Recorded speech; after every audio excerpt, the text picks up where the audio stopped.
Welcome. I'm Marcia Brown, Chair of the State Tax and Economy Committee. Our goal is to provide fair, adequate, and sustainable taxes and a fair economy. As you know, Washington has the most regressive taxes in the nation. They have insufficient revenue for the services they want to provide, and there is extreme wealth and income inequality. So today we're going to have a program on helping the homeless. It is the title of Gregg Colburn's book called Homelessness is a Housing Problem. And Peter Shapiro is going to introduce Gregg. And because Peter has worked for a long time as a volunteer member of boards of directors in the homeless and low-income housing development areas. Last 6 years, he has been active with the Washington Low-Income Housing Alliance. He is involved in the development of 3 capital projects with the Downtown Emergency Service Center and with Bellwether. So he will introduce our speaker.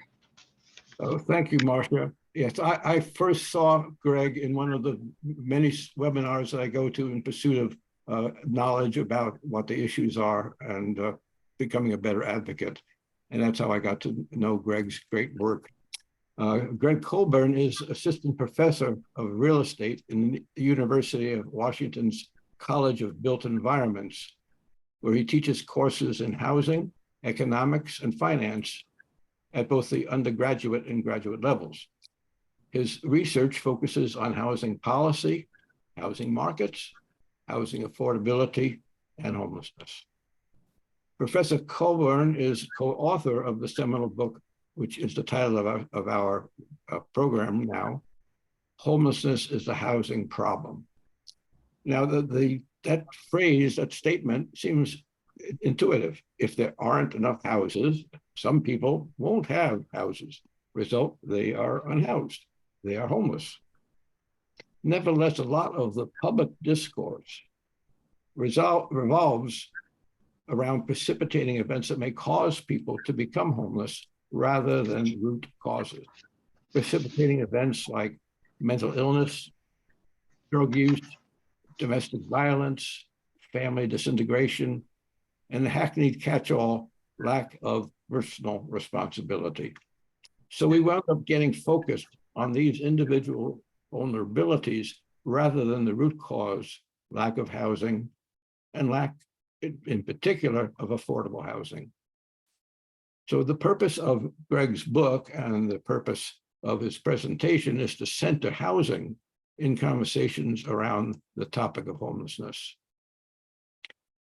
Fortunately, I mean, in many ways, Professor Colburn's first career was in financial markets.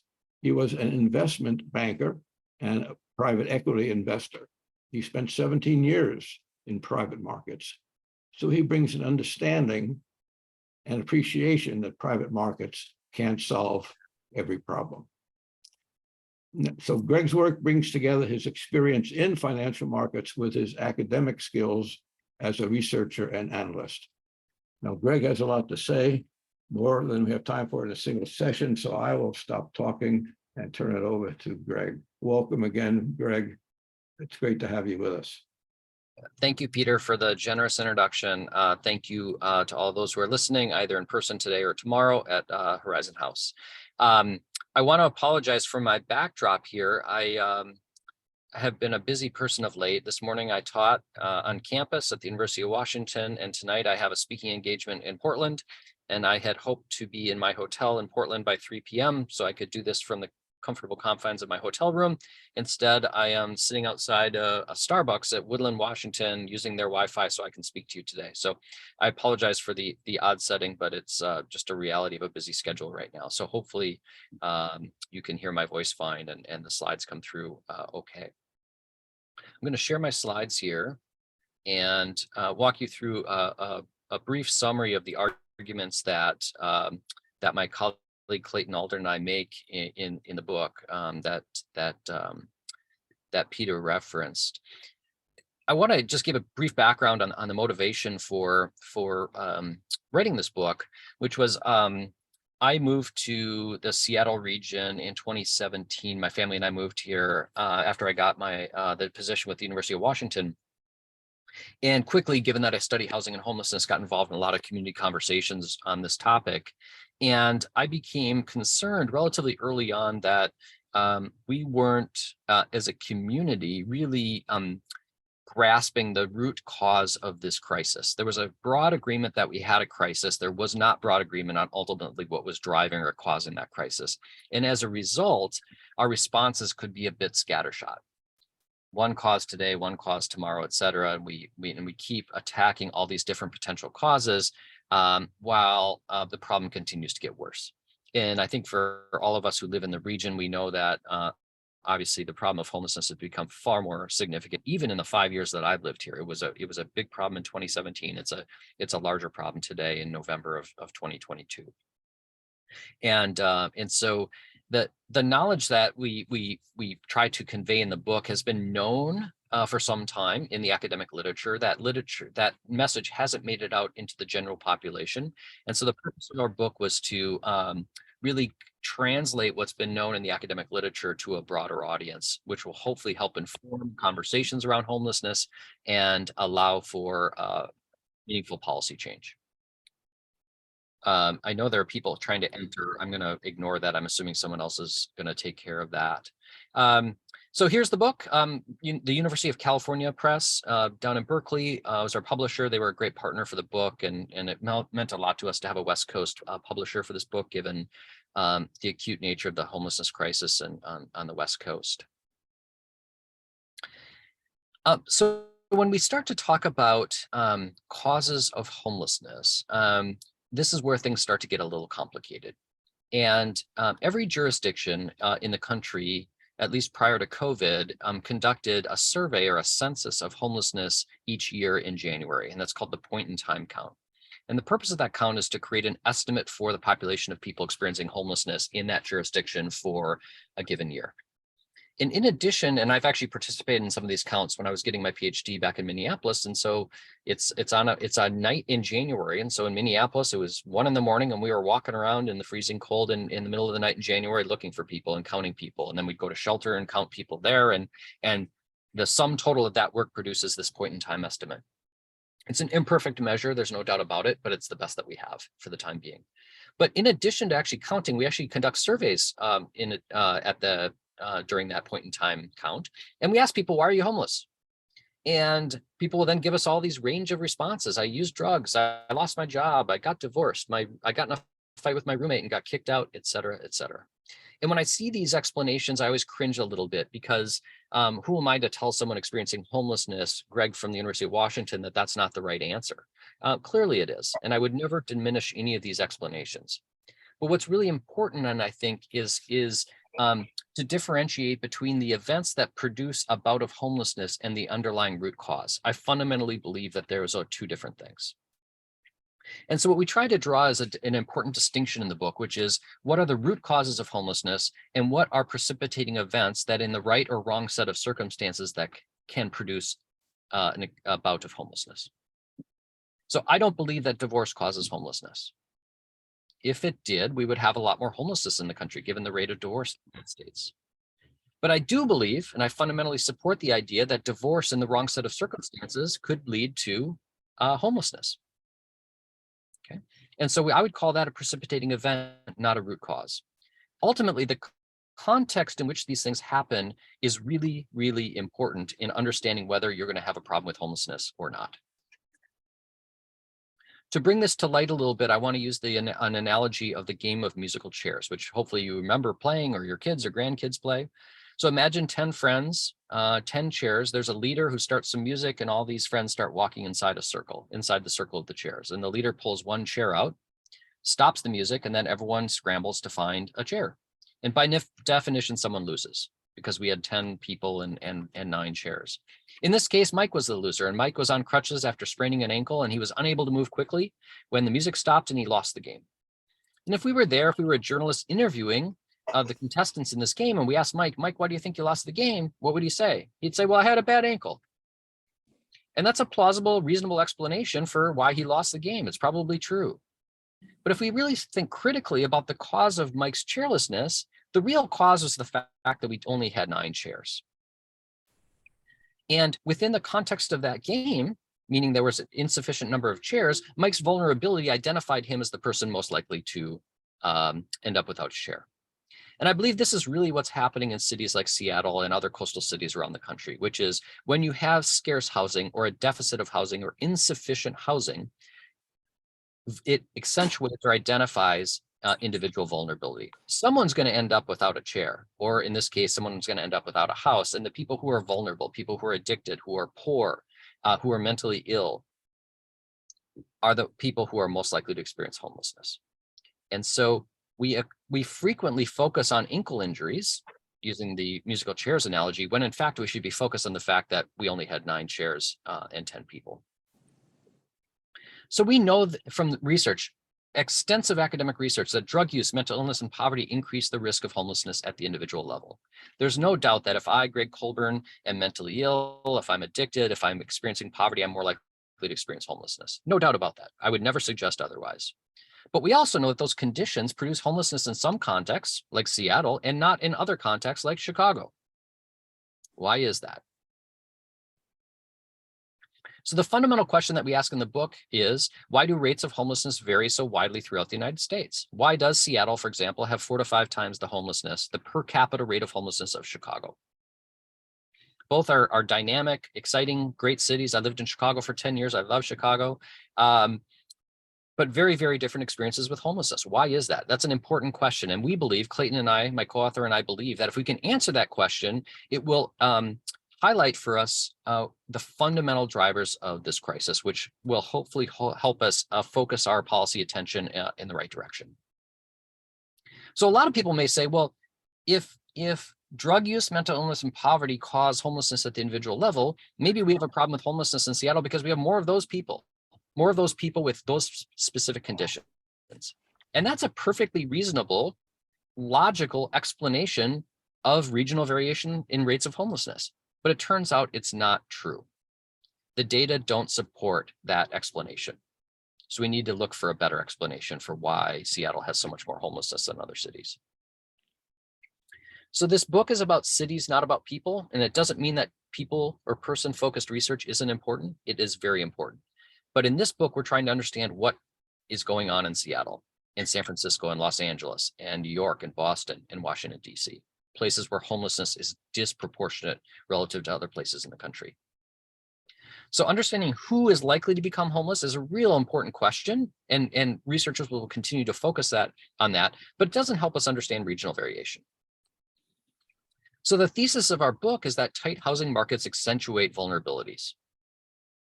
Okay? When you don't have enough housing, when housing is expensive, when it's scarce, people's vulnerabilities are most likely to experience homelessness. And so these vulnerabilities serve as a sorting mechanism in helping to identify the people most likely to experience homelessness. So when people say, well, Gregg, I don't understand why you're saying this is a housing issue. I just walked down 3rd Avenue in Seattle and I saw a whole bunch of mentally ill and addicted people. And I'll say, you're exactly right, you did. Not all people, and in fact, a minority of people experiencing homelessness are addicted or mentally ill, but there is disproportionate mental illness and addiction within the population of people experiencing homelessness, especially unsheltered homelessness.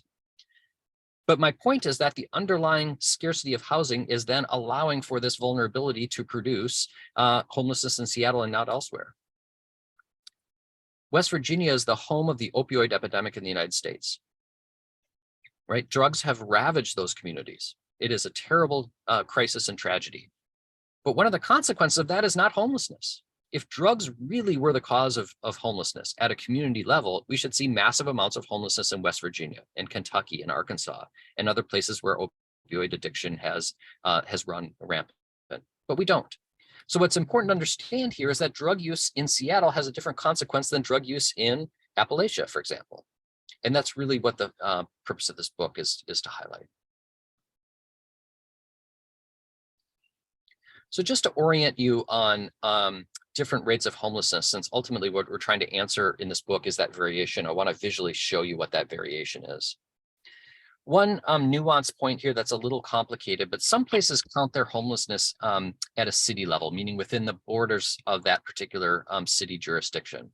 Other places count at the county level. King County is one of the places that counts at the county level. And so it's important when comparing rates of homelessness, you need to compare cities to cities and counties to counties. The reason being, counties, all else equal, will have lower rates of homelessness because you're including suburban locations that tend to have lower rates of homelessness. So we can't really credibly compare rates in New York to King County because you're comparing a city to a county. So when we look at the cities in our sample, and the sample in our book is about the 30 largest metro areas in the United States, what you'll see is New York is about 10 people per 1,000 in terms of per capita rates of homelessness, and Indianapolis, Indiana is about 2. So there's about a 5-to-1 relationship between New York and Indianapolis. That's that variation we're interested in understanding. When we move to counties, the numbers are smaller because of the suburban dynamic that I identified. But what's interesting is the relationship is still about 5-to-1. LA County, Santa Clara County, King County, and Multnomah County, which is where I'm going to speak tonight, Portland, they're all about 5 per 1,000. And on the low end, it's about 1. Hillsborough County, which is Tampa. So whether you're thinking about cities or counties, the variation is basically the same. It's 5-to-1. And so we want to understand, why would that be? Why would some places have 5 times the homelessness of other places? So I'm going to show a few graphs today. I'm not going to get into the specific math here, but the visual will hopefully give you a sense of what we're talking about here, which is what we're doing here is looking at the relationship between poverty and rates of homelessness. So the numbers on the bottom are poverty rates, the percentage of people below the federal poverty line in a community, either in a city or a county. And the numbers on the left are the per capita rates of homelessness.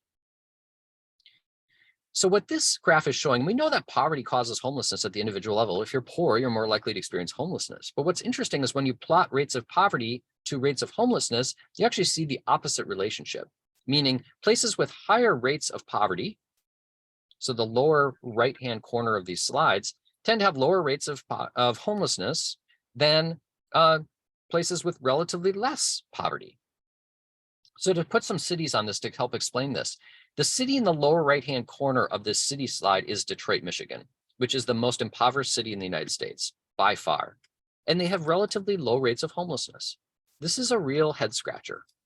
If poverty causes homelessness, why wouldn't Detroit have a whole bunch of homelessness? Because they have way more poverty than Seattle does, than San Francisco, than Boston, which are relatively affluent cities. Okay. So at a community level, poverty doesn't predict homelessness. Okay. And so we can't say that in Seattle, King County, we have more homelessness because we have more poor people. In fact, we have far fewer poor people, relatively speaking, than do Detroit, Cleveland, Baltimore, St. Louis, et cetera. Okay. So it's not more poor people that's causing the homelessness crisis in Seattle. This is rates of serious mental illness, and this is done at the state level. The point here is that there is differing levels of serious mental illness in every state in the nation, but it bears no relationship whatsoever to rates of poverty or rates of homelessness. Okay, let me say that again since I misspoke. There's variation in rates of serious mental illness all around the United States, but it bears no relationship whatsoever to rates of homelessness. So the point here is that California, Oregon, Washington, we don't have more homelessness because we have a disproportionate number of mentally ill people in our state. Do we have people experiencing mental illness? Absolutely, just as every state in the nation does. But it's not that we have more of, quote, those people to explain the crisis of homelessness. The consequences of serious mental illness in Seattle are very different than they are in Chicago or Detroit. So it's not that we have more mentally ill people here that's driving the crisis. And then this is substance use disorder. This is basically the same story as mental illness. There are people who are using and abusing substances in every state in the nation at varying rates, but it bears no relationship whatsoever to rates of homelessness, right? So it's not that we have more drug users, more addicts in Washington, Oregon, California to explain our crisis of homelessness. The consequences of substance use disorders differ based on the local context. So the second category of explanations we consider are what I call local contextual factors. What is it about Seattle that's producing this crisis? So I frequently hear from people, well, we have moderate weather on the West Coast, therefore we have lots of homelessness. Greg, Chicago's cold. Why would anyone be homeless in Chicago? And I said, okay, that's fine. We actually plot January temperature, which is when we count homelessness in the United States, and we see there's no relationship. Weather doesn't cause homelessness.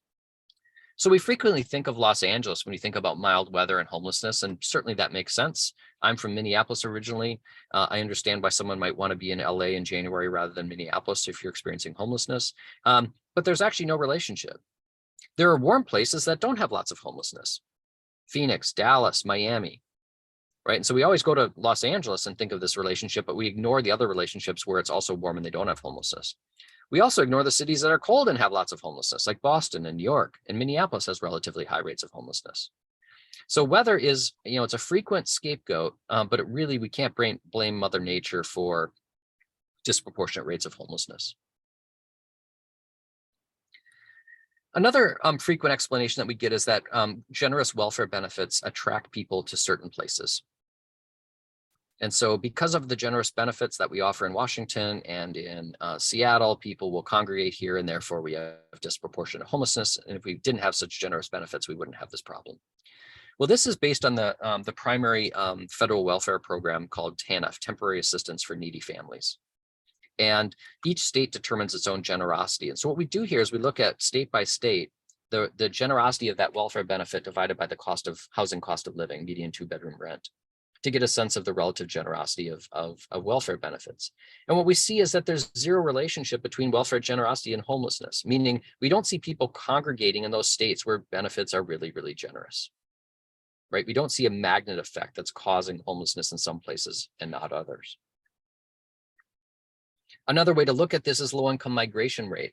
Do we see disproportionate people below poor people moving to places like Seattle and Portland and San Francisco relative to other places to take advantage of our generous benefits? Well, what this slide shows is actually no, and in fact, there's a lower rate of low-income migration in places like Seattle and San Francisco than there are in other locations. So we don't see disproportionate low-income migration in places with lots of homelessness. So this narrative around migration is really prevalent, but the data don't really support that. Qualitative studies also demonstrate that the vast majority of people experiencing homelessness in a community are from that community. This is a homegrown problem. This is not a problem of imports. Might there be some people who move to Seattle and experience homelessness? Sure. But we have 12,500 people in King County, according to the last count, experiencing homelessness, and the vast majority of people are from our communities.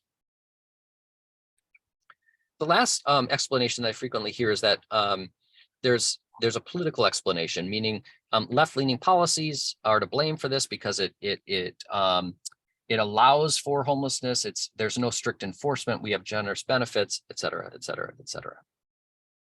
And so actually, President Trump got into a big battle with Governor Newsom of California about this back in 2020 and was blaming Nancy Pelosi and Democrats in California for the crisis of homelessness. And so what we looked at in the study was all the cities in our sample, 30 cities, who was running these cities from a political party standpoint.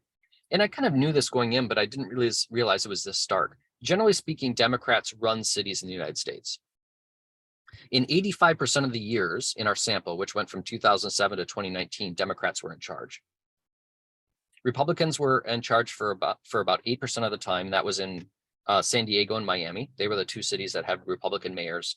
And then Mike Bloomberg, when he was mayor of New York, was an independent. He was basically a Democrat, but he was an independent by party. And so basically, we have cities are run by Democrats. And so if we want to blame Democrats, that's fine. You can blame Democrats. But you would need to then explain why Chicago and Cleveland and St. Louis and Baltimore, which are run by Democrats and have been for some time, don't have a problem with homelessness, and other Democratic cities do. The argument we would make is that it's not about who is running the city. It is about the housing market characteristics in that particular city. So the final category that we look at here is housing market conditions. And so what this slide basically tells us is that when rents are high, homelessness is high. And that's true in both cities and counties. And this is a far more convincing explanation than we get with all the other analyses that we look at in the book. Related to that is vacancy rates. When vacancy rates are lower, where housing is not abundantly available, homelessness tends to be much higher. And so if you were to just give me the vacancy rate and the rents for a particular city, I could tell you with a fairly high degree of confidence whether that city is going to have a problem with homelessness. And so Seattle has really, really high rents and extremely low vacancy rate. And so it shouldn't surprise us that we have a problem with homelessness because of these housing market dynamics are so powerful, they end up producing disproportionate rates of homelessness. Okay. Now, and the context in which these other vulnerabilities explains who is likely to experience homelessness in Seattle. So drug users in a place with really high rents and low vacancies are much more likely to experience homelessness than an addict in Detroit, where you might be able to find housing for $600 or $700 a month, which is obviously not an option in Seattle.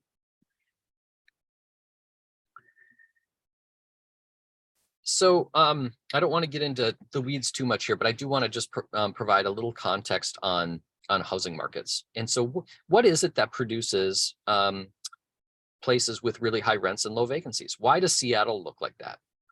So the economic side of me we need to think about both the supply of housing and demand for housing. So on this chart, I plot the change in population on the x-axis or the bottom axis here. So the cities to the right have had rapid population growth.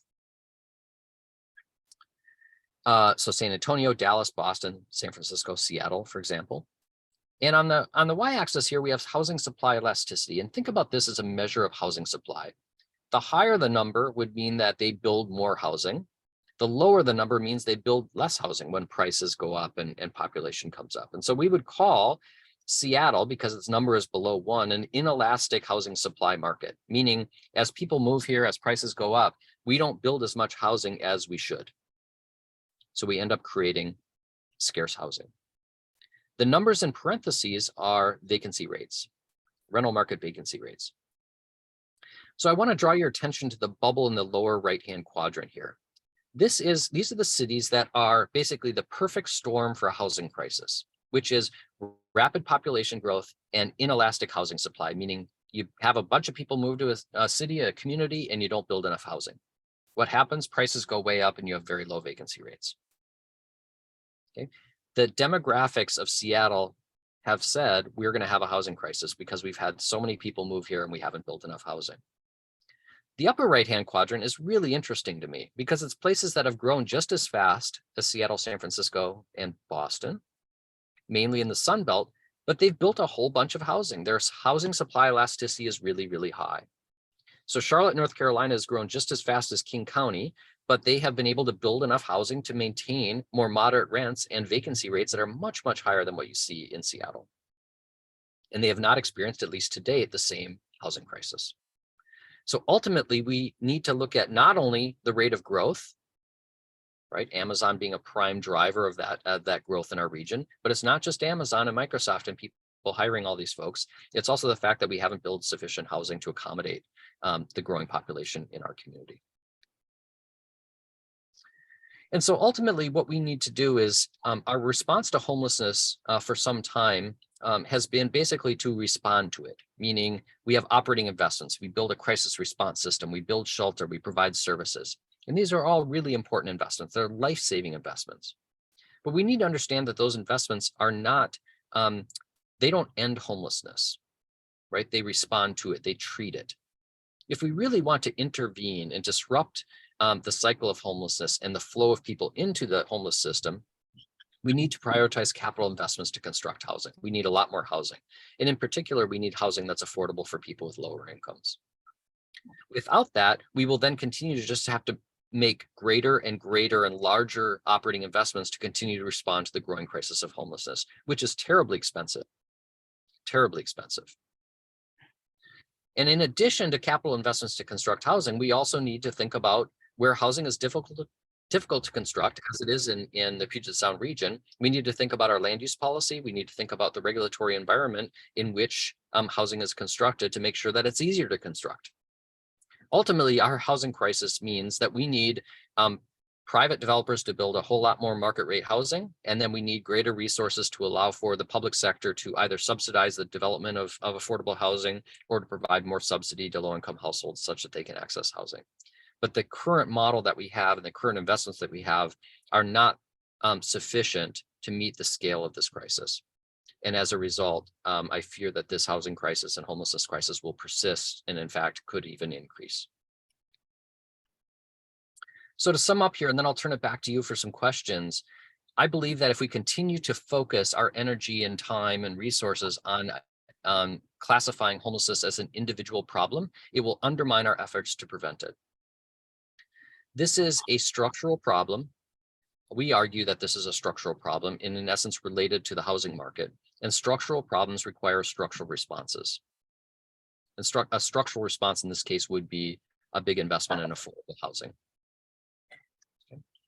And so people may say, fine, Greg, I see all your slides. I buy the argument, but how can you be confident that housing will end this crisis? And my best response to that is the dramatic fall we've seen in veteran homelessness in the United States over the last decade. And so to try to avoid mistakes that we made with the Vietnam generation, largely men coming back from Vietnam, who in many cases were ignored, we did not provide the services that they needed, and many folks had difficult lives after serving in combat. One generation later, when we sent men and women over to Iraq and Afghanistan, the federal government said, we want to make sure that we don't repeat the mistakes of the late 60s and early 70s. And so the federal leaders of both parties said, we want to make it a federal commitment to ensure that veterans don't experience homelessness. And what did we do? We ended up providing the resources and energy and the services needed to ensure that that didn't happen. And we cut veteran homelessness by 50% in 10 years. And the primary thing we did to ensure that that didn't happen is we gave them homes, gave them housing, either in the form of direct provision of a housing unit and services, or potentially a voucher, which would allow them to access housing elsewhere. So we know that housing ends homelessness.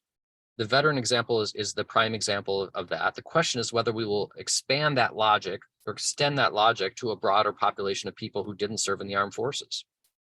And that's really a political question and a question of values and resource allocation. And that's something that we as a society are wrestling with right now. So that's a brief summary of the book and the arguments that we make in it. And I look forward to answering any questions that you might have. And thanks so much for having me today.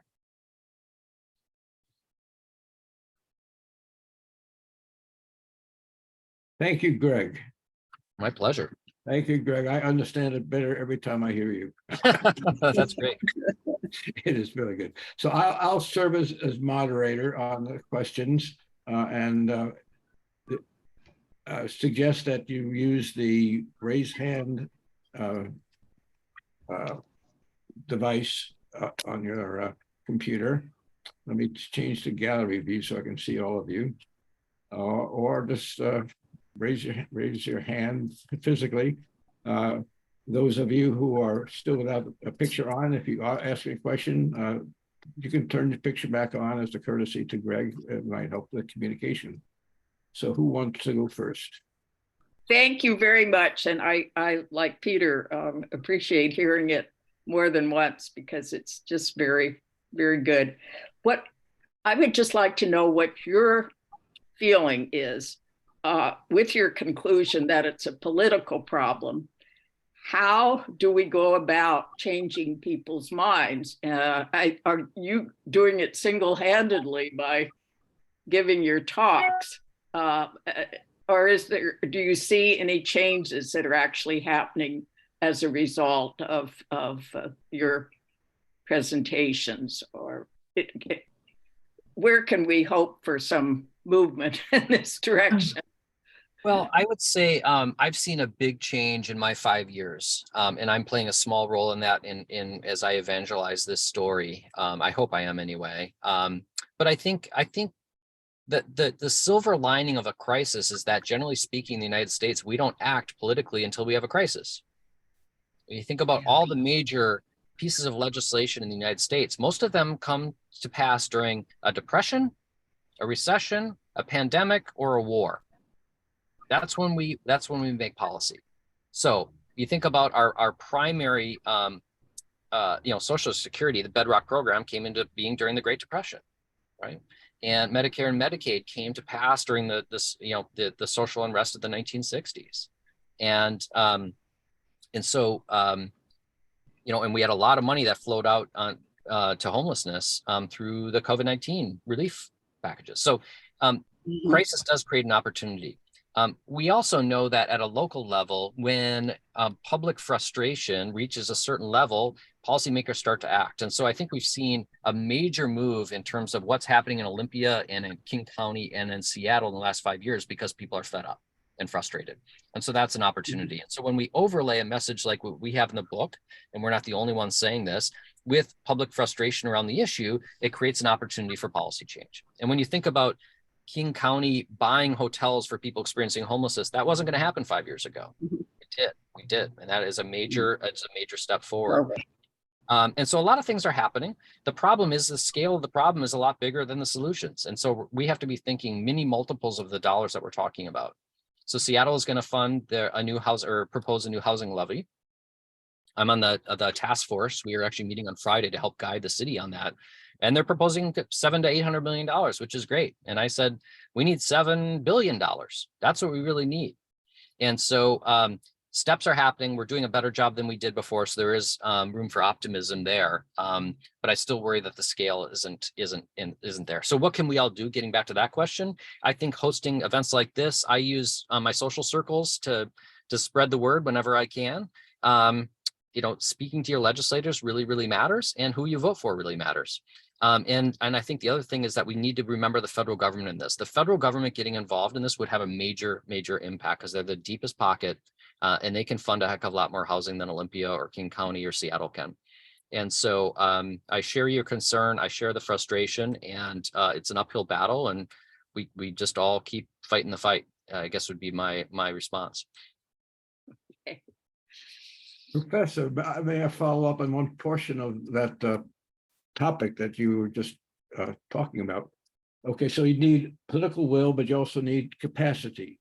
Have you done any quantitative studies of any communities, particularly like Seattle, King County, as to whether overall there really is enough financial capacity if we put our minds to it and had the political will to do it? Or are we already strapped so far that nothing we can do would really result in enough housing being produced? The short answer is we absolutely have the capacity. We don't have a state income tax in the state of Washington. And so there is tremendous revenue opportunities within the state. The billions of dollars that we need for housing certainly sound like a lot, but we've made major investments in this region. We just approved over in the last 5 years, $52 billion for light rail, going from Everett down to Tacoma. $52 billion. And so when we talk about needing $10 billion for housing, it's a big number, but we passed $52 billion and no one's life changed, right? We paid some taxes and we did this and everyone went about their business. And so with the wealth in this region, we could fund $10 billion with a relatively small stroke of the pen. And we actually talk about that math in the book in terms of looking at the state's overall budget and what that would mean if we were to carve out $10 billion for housing. It's not nothing. It's a lot of money, but relative to the overall wealth in the state, it's something we can do. It's a question of political will. The other complicating factor is there certainly are other demands for that money. Education would like to see that money, right? Transportation would like to see it. So I'm not saying that this is easy by any stretch, but the money does exist. We could absolutely do this if we wanted to, but the question is, will we? Unlike California, which is already a relatively high tax jurisdiction, LA just funded $1 billion for homelessness. And I was at UCLA a couple of weeks ago and they said, we've passed $1 billion. The problem got worse. Everyone's upset. And I said, well, the issue is that you funded $1 billion when you need 50 billion. It shouldn't surprise anyone that this problem continued to grow because you kind of used a garden hose for a skyscraper fire, right? It's just nowhere near up to the task. And that's the issue. And so ours is more manageable than LA. But if we keep, sitting on our hands, this problem is going to grow and grow. And that dollar figure we need to fix this will continue to grow. So every day that we don't act is a costly decision. In addition to financial capacity, what about constraints on places to build? You're in the College of Built Environment. Yep. That's a topic I'm sure you've studied and thought about. How much of a strapping, how much does that prevent us, even if we had the money and the political will, to be able to create the housing, put the housing places where it's needed? That's a great question. And I just wanted to warn you, my laptop battery is getting low. So if for some reason at some point I disappeared, that's what happened. So I want to apologize ahead of time, but I think I'll probably have another 5 minutes or so here in the parking lot. So that's a really, really important question, which is what is our capacity to build more housing? We are constrained by mountains and water, which makes responding to a population boom more difficult in Seattle than it is in Topeka, Kansas. And I picked Topeka. I always use that in classes. Flat as a pancake. They could sprawl as long as far as they want. For us to respond to the growing population, we ultimately need to have a denser environment. We need to go up. We can't go out. And that gets to land use. And Seattle right now is 70% zoned single family. And I tell people, and a lot of people get frustrated with me who don't want more dense housing. The reality is if we continue to attract the thousands and hundreds of thousands of people who want to live in our region, we can't do that with 70% of our parcels zoned single family. We can't jam everyone into 30% of those parcels. And so ultimately our land use will change. And that's either going to happen gracefully or it's going to happen with people kicking and screaming. Right now, it looks like it's going to be the kicking and screaming scenario. But we will have a denser city. And what I tell people is Seattle, whether you like it or not, is a global city. Right? This is not the Seattle of the 1970s. And I had family who moved out here from Minnesota in the 70s. And I remember being a little kid coming out here and it was a quiet place. Right. My relatives were in Bellevue and Bellevue was nothing. This is a global city. If you travel the world, there are very few global cities where 70% of parcels are zoned single family. In fact, what it is that cities are much, much denser. The United States is a global outlier. And ultimately, our cities are going to have to be denser. And that doesn't have to be a bad thing. That can be a great thing. I love dense cities. They're fun to walk. No one in New York City is saying we should have single family housing. You'd get laughed at. Right. That's just the reality of living in New York is it's denser. We're not going to become Manhattan in Seattle, but there's a big there's a huge gap between 70% single family zoning in Manhattan. And what's going to happen is we're going to move more on the denser environment. We're going to have more multifamily housing, which will create more options for people of different incomes. And that, in my opinion, will be a good thing. And that's a change that has to happen and will happen. And we can accommodate a lot more people here. When you think about the density on a global basis, the density in the United States, even in a place like Seattle, is nothing compared to Asian cities or cities in the global South. Not even close. Great question. Does anybody else have a question that could be posed and answered in 3 or 4 minutes? Or otherwise, we'll let Gregg have a few final closing thoughts and thank him very, very much for this great, great presentation. So Gregg, I see no other questions, but take it back and dance us off the floor. Wonderful. Well, thank you all for the time. I appreciate your interest. I appreciate the good work of this committee. I think you're asking the right questions and you've highlighted a big problem that we have in our community, in our state is how do we create opportunities for people of all types, and to a certain extent our tax system in this state doesn't necessarily provide for that. And so I wish you well in your ongoing work, and I appreciate you giving me the opportunity to share my story here and hopefully have enlightened a few of you. Some of you may still disagree, and that's perfectly fine. I get a lot of notes from people who are angry with me, and that's the part of that's what comes with writing a book about homelessness, I'll tell you. But and for those of you who do support it, would welcome you continue to spread the word, because the more people who understand this message, it'll make it easier for our politicians to take the steps that we need to end this terrible crisis. So thank you all. I appreciate it. Great. Thanks again. Well, great work. Gregg, it does look like it looks like you've convinced the people in power in the city government. Well, they know that housing is a problem. Yeah, hopefully right? so. We're making some progress. We're making some progress. Okay, well, thanks everybody for being Thank you so call, and much. thanks, Gregg, and drive carefully and have a good evening presentation in Portland. I think they could use your advice too. They're struggling. They're struggling big time. Thank you all. Appreciate it. Take care. Bye. Happy holidays. Enjoy Thanksgiving next week. Bye. Thank you. You too.